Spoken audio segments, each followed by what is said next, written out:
right, take two. Here we go. How you going, guys? And welcome back to another episode of What Do You Do for a Crust. We've had some technical issues previously with the dogs barking, so please forgive us. With us today, we have a talent acquisition specialist. Welcome. Thank you. Thanks for having me. Thank you very much for being here. Thank you for giving up your time so close to the holiday period. We're really, really appreciative. In good fashion, we'll get into our Fast Five, and there are going to be some barks in the background, so I do apologise.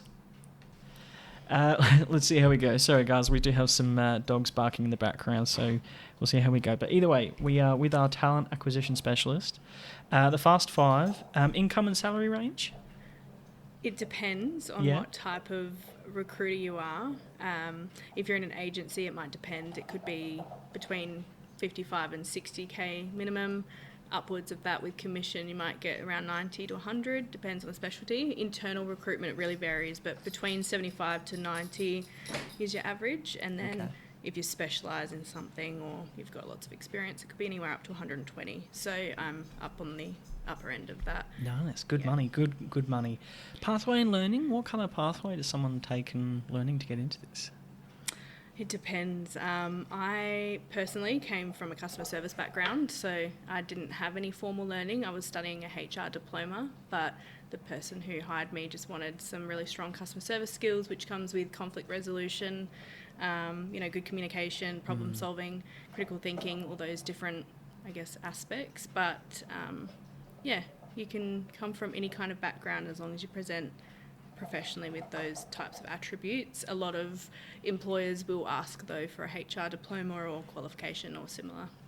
Okay, fair enough. Pros and cons of being a HR talent acquisition. I'll start with the cons, I suppose.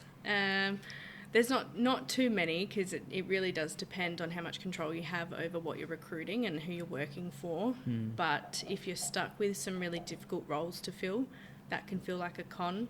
And there is a certain point where it becomes a bit difficult to keep innovating and thinking of new ways to find people to fill really difficult roles. And if you're someone that really likes to feel fulfilled with filling those vacancies, that's a little bit disheartening.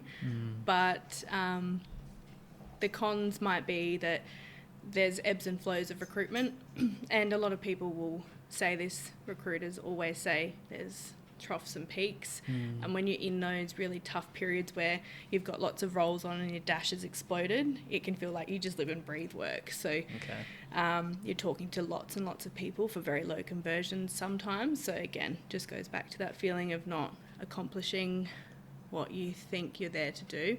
On the upside, though, with pros, like you've heard, you can earn pretty good money if you're working for an agency and the commission structure is really positive and scaled to your benefit and in a really kind of authentic way that complements how you work and what your KPIs are and all those types of things. You could earn quite a lot of money. And if you're working in internal, then again you can kind of place yourself in a pretty healthy position to earn good money as well without having to rely on commission. You can also learn and specialise in lots of different things. Okay. So, apologies, you're doing so well with the dog's a distraction. I'm really sorry. It's not normally too much of an issue. That's okay. Attributes and traits. What does someone need to have? You mentioned you've got a customer experience background. Does someone need to be, I'm assuming, a good communicator, very professional, like you mentioned before? What kind of key attributes? When I've recruited for recruiters, I've been a manager in the past, I look for people who have demonstrated people skills and can manage people in difficult conversations. For me, that's a really key part of what you're doing every day, whether you're talking to a stakeholder like a hiring manager, or you're talking to a colleague, or you have a difference of opinion. You might be talking to a candidate who thinks they're perfect for the job, but you know that based on the job brief they're not. You need to be able to have those transparent, open conversations. So for me, it's that ability first and foremost, and that could be from backgrounds that vary. So you might be I've hired retail managers or people from just general customer service, whether it's contact centre or for customer facing. They could be from HR, they could be HR graduates. Some people come from careers backgrounds. Employment services is a good one, it's very similar, but not to be confused with recruitment, because you're finding in recruitment people for jobs for a company, whereas employment services, you're finding the people jobs. So you've kind of got a reverse market. Okay. But yeah, there's lots of different attributes, but they're probably the main ones if I could boil it down. And professionalism, written and vocal as well. I think it all ties in together. Fair If you enough. don't have those, it can be a detriment to how you fill the role. And I think that comes with a level of confidence as well that you need to have in yourself, and also in your ability to extract what you need to from people when you're speaking with them, having those strong kind of interviewing skills, back and forth, building rapport very quickly, which all can come from customer service. But yeah. There are other pathways. Okay. We talked about this a little bit before recording, but growth and opportunities, I think, was something that we wanted to unpack in quite a lot. And I think this is our last of the Fast Five, and I want to leave this to the last because it sounds like there's quite a lot of growth opportunities, and it's not just as specific as what someone might think. Yeah. I think to start off with answering that question, it's important to know a little bit in general what recruiters do day to day, and it's more complicated than what it sounds like. You work for a company or an agency where you have jobs to fill, whether that's temp or perm, and how you fill those jobs can really vary. So there's the opportunity to, like I mentioned before, become kind of specialised in whether it's a certain role type, so industry or sector, or whether it's a particular kind of market. So, for example, you might want to specialise in government recruitment or in particular marketing. So if you wanted to go into job type, and that's what a lot of agencies work in, they kind of have a desk that's focused on a specific job type or industry, so marketing, for example. And I think if you're really interested in something like that, so say marketing, to stick with the same example, you could really hone in on your skills and your understanding of SEO, and you know what marketing coordinators do versus a manager versus all the different levels within a marketing team, and really unpack that and build kind of a candidate base within your state or your country or wherever it is that you're recruiting for, to be able to facilitate finding people quicker when the jobs come up, and that's where you become specialised. There's also the opportunity to become a people leader, obviously in any or most roles. If you're in a corporate environment, you have the opportunity to kind of go from one position and naturally progress up the ladder, and so you might be a senior recruiter and then go into a team lead or a manager. Those type of opportunities are normally available. But outside of that, something that I've found a lot of joy in recruitment is finding little projects and being kind of almost a project manager or I guess specialist within the realm of recruitment. And that's something that you can kind of pull out of whatever you're doing at the time. So it might be like implementing new tech stacks. Okay. Could be something like implementing or rolling out new change. Could be rolling out a new employee value proposition, so EVP. Could be rolling out a new referral program, any kind of projects like that, which is things that I've done in the past. And it's all parts of what builds a really positive and robust recruitment strategy, but that a lot of people who are generalist recruiters don't get to tap into. Okay. So if you wanted to have a kind of more engaging and strategic type of role, that's where you would go. If you wanted to stay in recruitment and just have a really predictable role, you could have transactional or even volume recruitment, where you focus on, I get my payroll officers or finance people or those kind of corporate or general roles, or you could get volume. So you're talking a lot more often about unskilled Sort of roles entry-level at that roles. point. And, okay. So contact centre or customer service roles are really popular in those. Support workers, often in health or not-for-profit. I've done a lot of policy, volume recruitment for government, for example. So if you wanted to hone in on doing a certain type of recruitment, so whether it's transactional, volume or specialist, you could position yourself after getting some experience in one of those kind of specialties. So project management, specialise in a different recruitment type. There's also career coaching. So something that I've considered as well is going and studying additional to be like a careers or life coach. So you could go and do that and use what you're learning about recruitment and the market and the sector and, again, your specialty or whatever it is that you've learned to go and kind of provide that more personalised support to people who would otherwise be like your candidates looking for jobs. So you provide them more one-on-one support. There's lots and lots of different types, but they're kind of the main one that come to mind. What else have we got on here? There's a whole bunch by the sounds of it. I think HR? a lot more more people would just consider as, it's either recruitment or HR, and I don't think a lot of people would understand or unpack how complex and how big that can be. That's part of my mission and what I do. With some of my social media and just in general, when people get to know and work with me, I love to unpack how much is actually involved in recruitment, because people think, oh, you just slap up an ad and you talk to a candidate and you just give them a job. Do a panel and there's a job description. And so much more fun and creativity and innovation that can happen, a broad spectrum of things that happen between the, job open stage to job fill stage in the funnel that can make things vary and change and keep real you quick, engaged. Obviously this podcast historically is anonymous, but we're doing things a little differently for this particular episode potentially. But do you want to give yourself a cheeky plug? You don't have to. I'm putting you on the spot, but you don't have to. Yeah, sure. So you can find me on Instagram. My handle is Hey It's Just Me Cass, and at the moment I'm sharing a lot of lifestyle and motherhood, just silliness, because I'm 3 months postpartum, so have been at home with my newborn, but I'm starting back at work in Jan, so really keen to keep sharing all about recruitment, which is what I was doing before. Make sure to put it in the put the link into this episode description as well, because definitely, why not? Absolutely. Oh, look, it's small, but it just gives me a bit of joy to focus on and absolutely share with everybody, because breaking down those stigmas and helping people realise we're not just people that are trying to, jump into your LinkedIn DMs to find your job because we get commission. That's not actually what most of us are trying to do. We just genuinely want to find the right person for the role. Very fair. I can imagine there's a lot of requirements for each in particular. I've got a ton of questions I want to ask just from the description you've given, because I think we can go through recruitment strategies, we can go through panels, we can go through interview prep, we can go through cover letter and resume creation, which we'll probably get to. One thing I want to ask you first off, you mentioned, obviously you're potentially consulting for a subcontractor business that they're looking for a particular individual. No worries at all.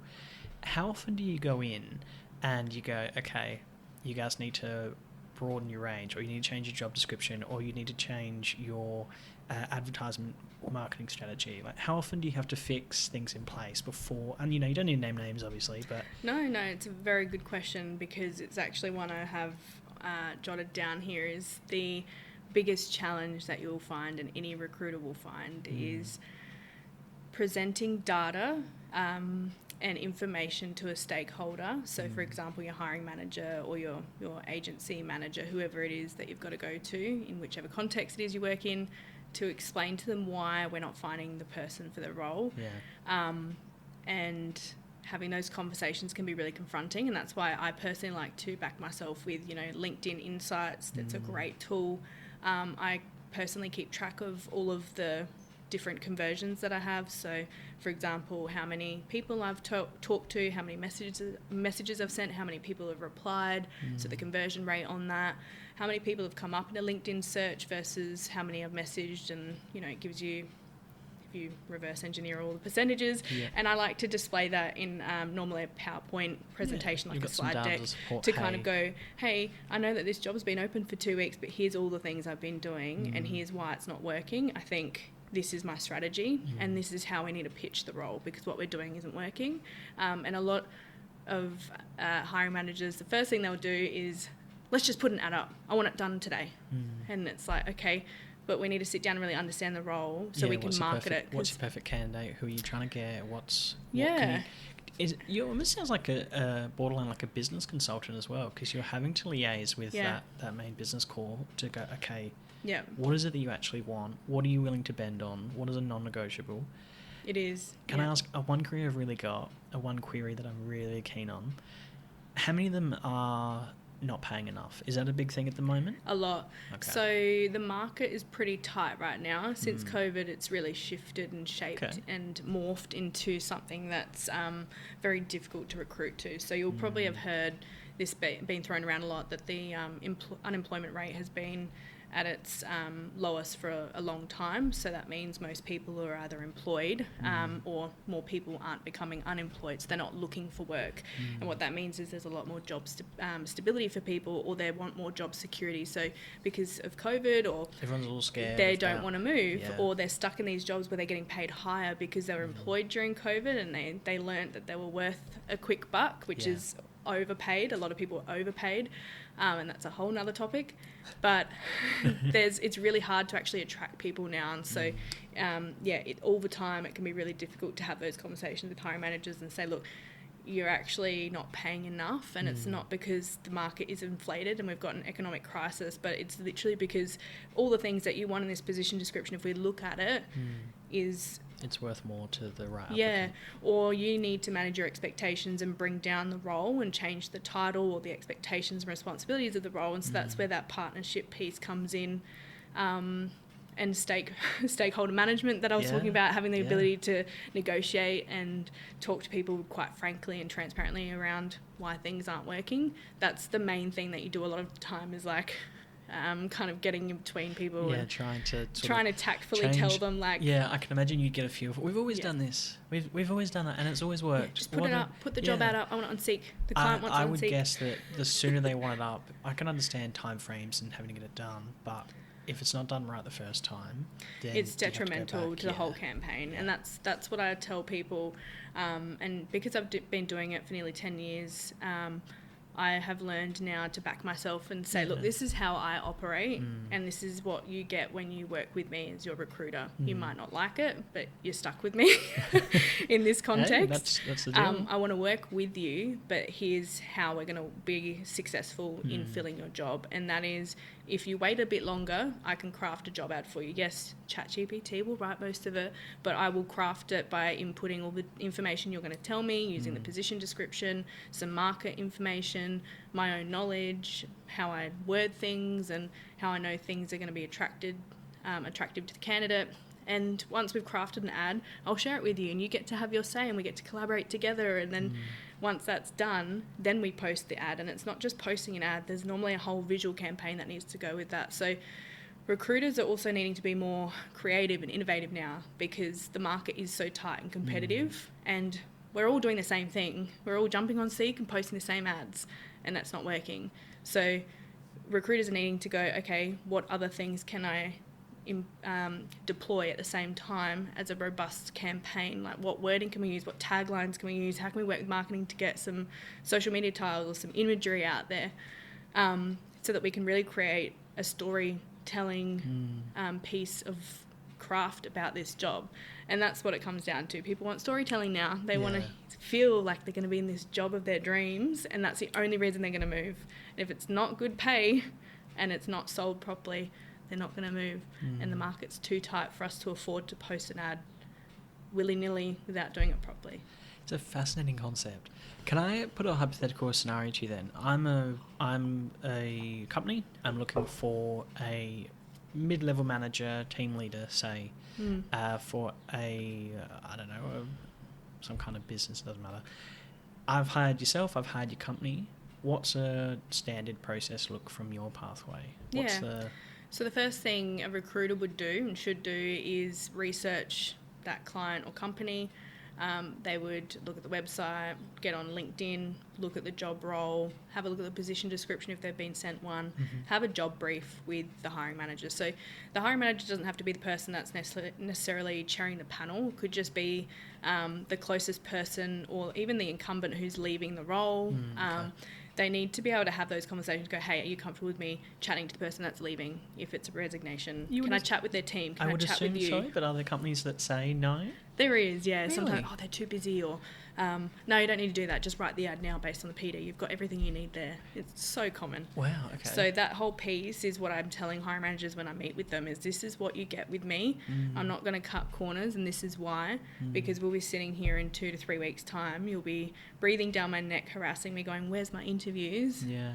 And I don't have any good applications because the ad's shit. Yeah. And you haven't given me a good description of what you actually need. Because a PD, let's be honest, never says what you actually need. They're so... They're the crappiest. They're intentionally vague. You know, they are, because they want to be able to make people do what they want them to do at the moment. So that's fine. But when you're sitting down telling me what it is they're going to be doing, tell me what they're going to be doing. And then I can include that in the ad, because, you know, putting some vague thing like, you'll be writing some reports about, you know, profit loss or something, it isn't actually telling them what they're going to be writing about, how are they going to get the information, what's informing that, how often are they doing it, how big are they, and like, do they collaborate with people, is it autonomous? These are all the little parts that form the role, right? And you're finding the right person in such a tight market. How are you going to find them if you haven't written an ad, or you're not providing enough context in your messaging? Because we're headhunting too, we're not just writing an ad. We're also creating messages on LinkedIn or Facebook now. We're in groups, we're messaging people, we're asking for referral programs, we're increasing those. Like, you've got to be quite innovative now, and if you're not, you're going to miss out on people. So if we don't have the answers to those questions, we look stupid on the phone and we're not getting the right applicants. Can I ask you, when you're looking for potential applicants, how often does it occur where you've done all this research, you've gone through the process, you've gotten really good applicants to then sit through their recruitment process, and their process is really subpar, or it's maybe disorganised, or really, you know, it's very ad hoc, but it's not prepared, or, you know, they don't have interview questions, you know, printed, whatever it might be. Does that happen often? Yeah, it does. Because I would guess from your perspective that's so frustrating, because you've put all this time and effort in getting really suitable, really good applicants that they're wanting to achieve, and then those applicants going, hey, I've gone through this interview process, and like because I've recently gone through a couple of interviews, just to be a bit personal, and one of them I sat down and they didn't even have questions prepped. They had no idea what to ask me, and I had to ask about the job. I hate that. And so straight away, and it was quite a lot of money. It was it was probably the biggest pay jump I've ever had. It came with a company car, and came with bonus options and no worries at all. And on paper, it was terrific. I didn't even consider the job because there was no strategic direction. There was no, like, I interviewed them almost. That's poor form, in my view. Was so part of the recruiter's job, and if it depends on the organisation, some don't have a recruitment team. They have a HR team, and the HR aren't specialised in recruitment, or they're not there to recruit. They've done a HR diploma or degree, and they know all about industrial relations, employee relations, case management. Cool. I couldn't do your job.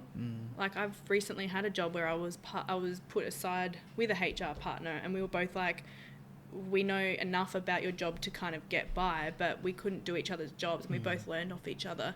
And if you're sitting in an interview panel, you don't have interview questions prepared, either you don't know how to recruit, and that's either all you know, and that's not your fault, or your recruiter, if there is one, hasn't supported you and prepared you, because that is the recruiter's job if there is one. So what I would have been doing in the lead up to booking those interviews on their behalf would be, hey, do you have interview questions in mind? Here's what I would propose. And nowadays ChatGPT does it for you. This is the PD, what questions? But in reality, they're super easy to make, because you look at the PD, what are the requirements of the role, reverse engineer them. So if you need to be a people person, can you give me an example of a time where you were a people person? What was the blah, blah, blah, blah? Yeah. Risk mitigation, conflict resolution. You can really extract good answers from people if you word them correctly, and if you actually know what it is you're wanting to assess.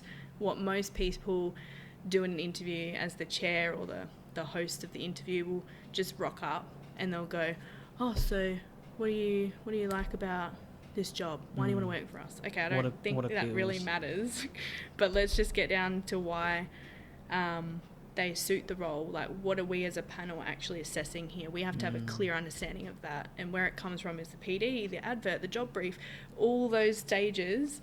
that I've held your hand through to get to this point of booking the interview, because I would have talked to the candidate, hey, this is the job, this is what to expect, this is the salary, you're on board with that, what's your experience, give me a background. Like, that's my job, is to present to you as the hiring manager these beautiful candidates that meet all the requirements of the role, ideally, or most of them, and if they don't, here's the shortfalls. Are you happy to compromise on that? Cool, let's extract that at the interview. Let's build a question around it. If not, are we concerned? Let's ask in references. Hey, Joe Blogs, has Mr. Mate over here done XYZ? We couldn't pull it out in the interview. We didn't have time. Can you talk to this for us? And that's what's so beautiful about the recruitment process, if you do it properly, is no one should be sitting there going, oh, what are we here for? Like, what are the interview questions? It's should be built there for you in either the organisation's recruitment process, or because your recruiter is so competent and knowledgeable about what they're doing that they can go, hey, I've got this for you. And if you jump into that room and you are unprepared because you came back from back-to-back meetings, your recruiter should be there like, hey, here's the interview questions. I've got this. Welcome to your interview today. This is what's going to happen. And there's a whole interview etiquette I could go into about how to interview, but I won't. Well, let's definitely do that afterwards, because I'd love to get your there's gauge a on it, really absolutely. good... Yeah, there's definitely a benchmark for all these things, and I probably have unrealistic expectations, but even if I was to drop the bar a little bit and go, look, as a standard, you should have interview questions prepared, otherwise you're wasting someone's time. It looks bad on you, your organisation, your brand. I don't like doing interviews if I'm not prepped. I mean, I think most people don't like an interview, whether you're hosting it or sitting in for an interview. I've obviously been on both. Most people have, but I've been on both. I've been on quite a few recruitment panels. And there's general housekeeping that you do, that will ask you some questions. There's an opportunity for you to ask questions. Some of them are very casual and ad hoc. I did used to work for an organisation where they'd get a recruitment agency in, and then they would really trust the recruitment agency. They had a really good reputation and a really good rapport building, and they had years of experience. So what they would do is they'd go, yep, okay, this is a suitable applicant that you found. No worries, let's go catch up for a coffee. And they'd have literally a half an hour catch up, just chat, and then go, yep, this is someone that we vibed with. No worries at all, let's take them on. Yep. So I think, and it can be more informal for if a temp role, or even if it is a temp to perm or a perm recruitment process through an agency, because that's what you're paying them for. There's a fee normally up to, it's ludicrous these days, but it's like 24% often of the annual salary that you're paying that agency. So hell yeah, if you're vibing, you better believe that you're vibing, because you've got to pay a fee. But in the terms and conditions of that is, if within 6 months they resign or we terminate them because they're not good, then you have to replace them for free. Jeez. So there's also lots of things that support that process where they can go, oh hey, I trust you. Whereas an internal process, like, that's me using my time. If I'm offering someone a job, I don't want to recruit for it again in 2 months' time. If I do, that means I haven't done my job properly, or circumstances sometimes for that person, it just didn't work out, or we sold the job wrong and it's not actually what we sold because the hiring manager didn't tell me the truth about the dynamic of the team, or like the culture or something like that. And those things we can't control, but additional things. There's I think anyone that's looked on particularly LinkedIn, social media, has seen those statistics around the cost of recruitment, training, onboarding, all those kind of things, and how it's so much better to upskill your current staff than it is to go through a recruitment process. I can understand where that talking point comes from, but one, that's working you out of a job, which I don't agree with. No. But particularly, there are some people that are suitable for a role, and there's some people that aren't. There are some individuals, we've talked about a lot on this podcast, there's sometimes two types of leaders. One that, they like to be authoritative and have power over people, and then there's some that like to, actually help people and build them up and work themselves out of a job because they, support their team appropriately. I'm sure you've seen both. I'm sure you've seen some real horror stories and some real professionals and probably everything in between. I know the listeners will want us to talk about interview prep and, cover letters and resumes and all those kind of things from your perspective that they can do to help. I want to get to that in a minute, but particularly for yourself, if I'm a company and I'm going, okay, I'm going to get a recruitment agency in place to help me find a suitable applicant, what should I be looking for? What's a good person, so like not to sell yourself, but why should they pick you? As an example, and not just you, but why should they pick your industry as an example? Because most people go, oh yeah, we've got a HR team, and like you said before, they might not be experienced in recruitment, or they might only be 1 or 2 years and only done half a dozen recruitment panels and all those kind of things.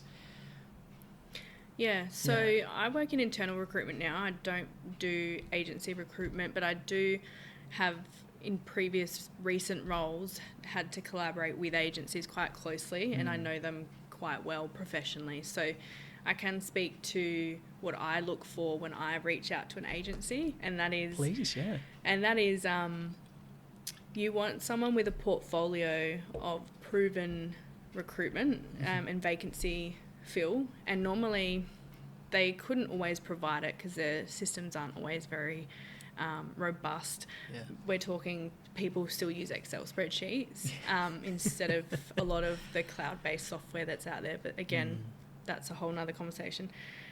They should be able to provide some sort of stats or information to verify why they should be hired by you and why we should be engaging your services above others. And for example, most of them will have like a one pager that goes, this is why we're different to other agencies, this is what we deliver, what's included in your services and fees, is our terms and conditions, terms of business, blah, blah, blah. But what I personally look for is how many people would you have on your system that you've engaged with recently who would be ready for a role at this level? Because that's what they are being paid for. Is we don't have time often to go to market, so we engage an agency.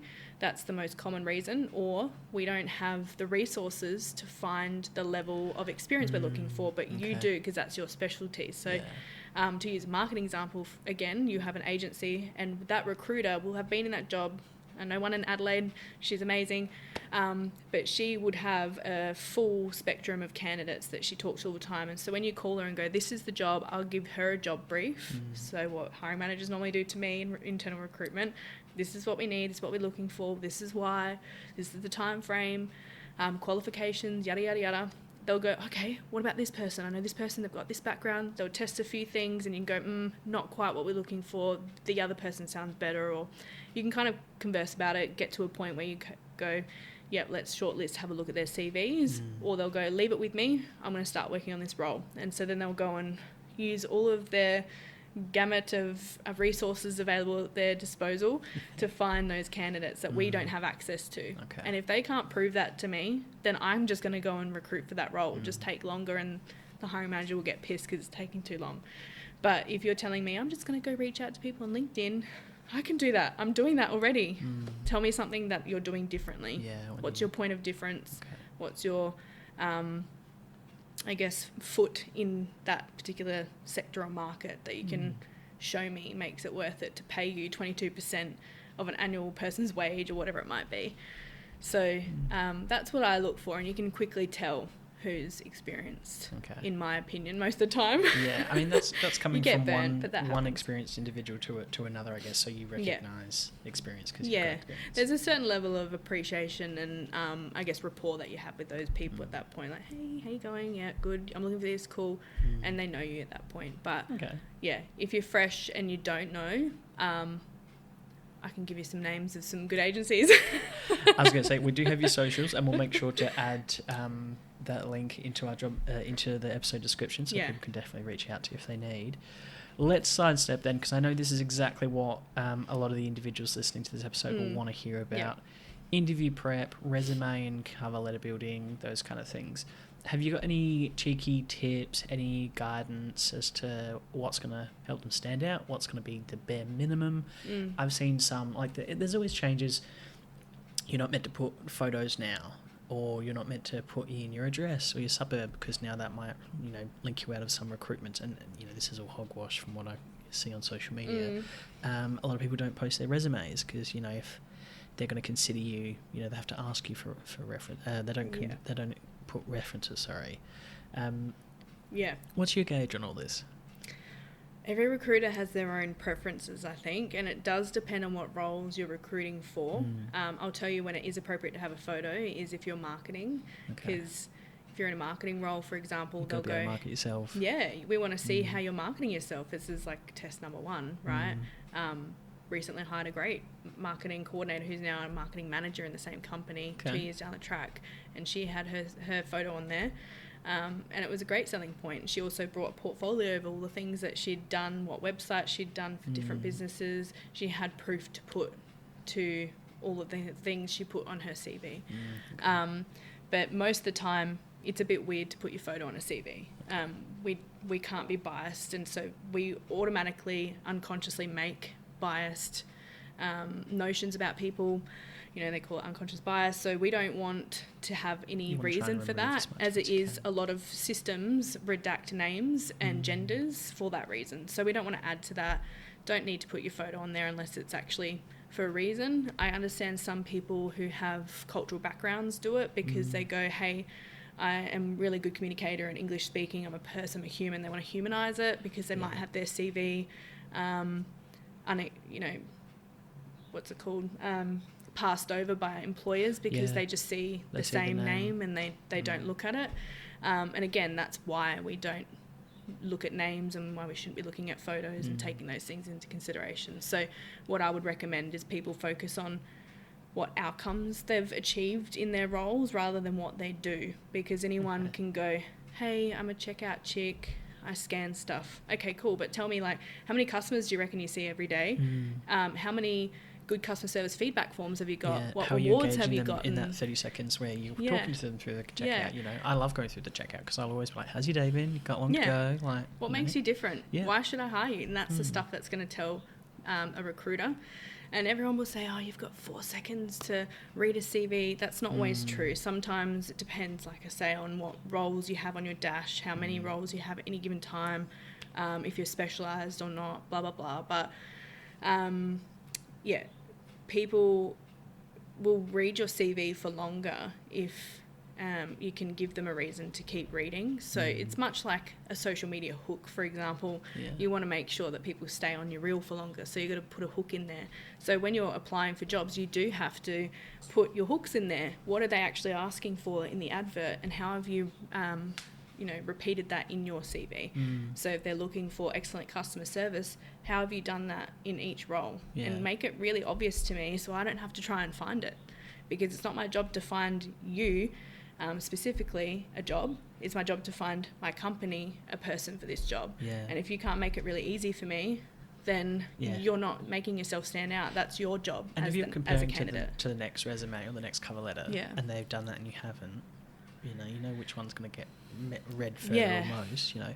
Can I ask you a query? I've always, every time I apply for a role, I will not go, dear the company name or dear hiring manager. I will always look for the recruitment's contact name so that I can actually address my cover letter to someone. Yay or nay? Yeah, it is important if it's been called for specifically to have a cover letter. Okay. And for me personally, I don't think you need a cover letter for most jobs. There are some jobs, say exec roles or government positions, that ask for it. Okay. And that's because, again, they don't want to have to trawl through your CV to look for the reason why you do or don't match the role. They want you to tell the recruiter why and sell yourself. So that's your opportunity to go, hey, Cass, this is why I fit the role description and what experience I have to back that. Please take a second look so I can get an interview because I really want to work for you. That's the purpose of a cover letter. So if you're not tailoring it, it's a missed opportunity. And with ChatGPT and Word Mailer, you can be putting in all the different things if you're tech savvy to make it so quick. If I'm going for a job at your company and I've put in a resume and a cover letter and I've submitted my application, I've done it as best as I can, should I call you to show I'm interested in the role? Because I've been on panels where I've had those individuals and they seem really keen, which is great. But then also some seem really either pressured or maybe a bit anxious. I'm not too sure. And I don't know if it's a pro or a con. I just want your opinion on it. I personally don't like it. I think it's entitled. And I think unless you have a specific question that you need to clarify in order to apply, I don't think you deserve more airtime than any other applicant. You're just trying to make me think that you're better than everyone else, and that's not ethical to me. I need to be objective and look at the applications that have been sent. Everyone's taken the same amount of time, if not more, to apply. So you calling me and reiterating what you should have put in your cover letter, that's just disrespectful to the other applicants into the process because you're wasting my time. And I hate that sounds awful, but very fair. It is often a bit of an off-putting experience because you kind of have to be neutral and you're not the decision maker as a recruiter. You're a partner and influencer to the hiring manager. So you're not going to go, oh, hey, hiring manager, this person called, they're going to be amazing, because it's your job to assess all the CVs Yeah. like you would anyway, maybe screen them on the phone or shortlist them, discuss them with the hiring manager, and then move to the next step. A lot of people think they're going to get a foot forward if they do call, I'm showing and how that's a keen I am, misconception. yeah. Okay. It can be nice to receive an email like, hey, I'm really keen, don't expect you to give me a call, but just wanted to bring your attention to my CV. I haven't heard back. I had a few questions. If you could just clarify for me before I apply, or I have applied, and here's some little facts. But most of the time we're not going to respond, or if we do, it'll be thanks, we'll get back to you once we've assessed the CV. Yeah. So it is a bit of a time waster. Very fair. I can imagine that a lot of individuals put their address, and I've never seen the point, because if you're applying for this role, usually it's advertised as where it's located, you know, Adelaide CBD, or you know, it doesn't requires interstate travel, whatever it might be. I look at it and I don't. So if I'm like recruiting, I don't look at where they are based, because for me, if they've applied for the role, I'm assuming that means they're willing to. They should have made that assessment before applying, that they can travel. To work, or you know, hybrid model or whatever it might be. Yeah, I mean, location for me and what I recruit for doesn't matter unless. For example, I recruit for a whole variety of locations across Australia, and so sometimes I do have to play Google Maps and see where their closest location is, and that can be useful. But most of the time they have done that research to apply for that role. So when I call them, if they've been shortlisted because they meet the criteria, then I'm verifying. So if they don't have it on there, I'm asking them, or they've put it into my database when they've applied. So I don't really need it on a CV. I can get it from other places or ask, and it's not a necessity to have on there. I mean, these days, you know, there's a lot of working from home, hybrid models. It's irrelevant for most roles unless they have specified in the job that you need to be able to travel, or you need to be local because it's a call-out job or something like that, then sure, but use a bit of common sense and assess whether that's necessary, and make sure you call that out in your cover letter if they've asked for one, or in the CV in your job role, say required to call out, live 5 minutes away, so that we don't have to look for it, or if we do, we know you tick the other boxes and can verify when you meet the next stage. Okay. Resume-wise, do you go back further than 10 years? You hear lots of different avenues. If someone goes, no, I don't list what school I went to, or and I think it depends on, you know, obviously how long you've been in the workplace or how long you've been in. I don't think there's any rule of thumb. I think, again, it depends on the role you've applied for, and a bit of common sense applies. But for my current job, we're only allowed to look at the last 5 years because it's a contractual obligation with defence. So we're not allowed to take into consideration. If we do, we have to put forward a whole process to include that when we shortlist. In general, though, for example, my CV, I do probably the last 5 roles or whatever makes the most sense, that highlights all the things I want people to see. And then the other stuff like customer service, everyone knows what that is now. Like, they don't need to read the duties and responsibilities. I just put the role title, the year, and like the title or organisation I worked for. And if they want to pull that out and talk to me about it, I've got an extended version of my CV, or they can ask me about it on the phone. And I would recommend most people do that as well. Keep your CV to like 2 pages or 3 at max, and keep it relevant with the information they're asking for in the job ad. Okay, very fair. Interview prep. What can someone do? If I'm a young individual, I'm 16, 17, 18, whatever it might be, and I'm going for a job, I'm really interested and keen on this job. Do I need to put on a full suit and tie and my fancy shoes and all that kind of stuff? It's always impressive. I wouldn't say no to it. I don't think anyone's been... Can't hurt your chances? No. You wouldn't... Yeah, it wouldn't hurt to wear a suit. But I think we've also passed that this day and age. The office culture is very much evolved with hybrid working. It does depend on the level of role. If you're interviewing for a senior role, I'd expect you to be wearing a suit, or at least a blazer and a fancy shirt. Some nice, R.M. Williams boots or something. I don't know. But if you're applying for your first corporate job, first impressions, wear the suit. But also in terms of your interview prep, I think how you carry yourself and what research you do is more important. You can rock up to an interview and put your best foot forward and just be who you are. That's what I would recommend, in being professional version of yourself, and showing that you're capable and you've done the research on the company. So that's the number one thing that most people would do before they interview. Research the company, find any information you can about the teams and who work there, prep some questions, look at the PD or the job description, and when you're doing that, like I kind of hinted earlier, but I will spell it out to make it really clear because I think it's a good hack, is at the bottom of the position description, there's always those roles and responsibilities of how you can see that you're doing a great job. And they're the things that eventually they're probably going to want to assess in an interview process. And they're things like good communication skills or can organise, admin things, whatever. Can multitask and work autonomously, whatever. Yeah. And so you want to kind of prep some examples of that when you're looking at that PD that's relevant to the role that you're applying for. Yeah. So you can reverse engineer it, come up with scenarios, anticipate what they're going to ask you so that you're confident in what you're going to reply and you can stay on track. And using the STAR method is a good hack for that, but not necessary all the time. Yeah, very fair. I'm very glad that you said ask questions, because I always get a bit nervous, and this is probably a bit of unconscious bias for myself, but I always get really nervous when you're in an interview. It's nerve-wracking, no one likes an interview. It's always nervous. But I think it's a good kind of nervous. You're nervous because you want to. Yeah. But I always get so nervous when, you've got an interviewee and they just don't, and you go, did you have any questions for us? And they're like, no, thank you, I'm good. I think you answered them all.